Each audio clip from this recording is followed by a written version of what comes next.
Lyca மற்றும் red Jain movies தயாரிப்பில் பிரம்மாண்ட இயக்குநர் சங்கர் இயக்கத்தில் உலகநாயகன் கமல்ஹாசன் நடித்த இந்தியன் 2 ஜூலை 12 முதல் உலகமெங்கும் திரையரங்குகளில்.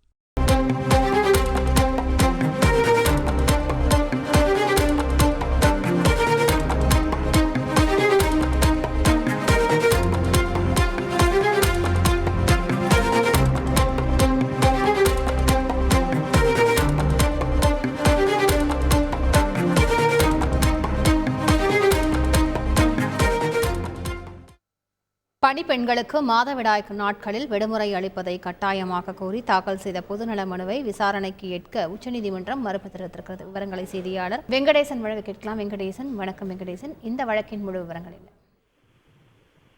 பணிப்பெண்களுக்கு மாதவிடாய் நாட்களில் விடுமுறை அளிப்பதை கட்டாயமாக்க கோரி தாக்கல் செய்த பொதுநல மனுவை விசாரணைக்கு ஏற்க உச்சநீதிமன்றம் மறுத்துவிட்டது. இது தொடர்பாக தாக்கல் செய்த மனுவை உச்சநீதிமன்ற தலைமை நீதிபதி தலைமையிலான அமர்வு விசாரித்தது. அப்போது இந்த விவகாரம் தொடர்பாக மத்திய அரசிடம் மனு அளித்து அந்த மனுவை பரிசீலிக்க உத்தரவிட்டதுடன் இந்த விவகாரத்தில் உச்சநீதிமன்றம் தலையிட்டு ஒருவேளை இந்த மாதவிடாய் நாட்களில் பெண்களுக்கு இந்த விடுமுறை அளிப்பதை கட்டாயமாக்கினால் அது நிச்சயமாக பணியிடங்களில் பெண்களின் வேலைவாய்ப்பை பாதிக்கும் என்ற ஒரு கருத்தையும் தெரிவித்து இந்த மனுவை திரும்ப பெற அறிவுறுத்தி இந்த கோரிக்கையை மத்திய அரசிடம் கோரிக்கை மனுவாக அளிக்கவும் அனுமதி அளித்து உச்சநீதிமன்றம் உத்தரவிட்டுள்ளது. விவரங்களுக்கு நன்றி வெங்கடேசன்.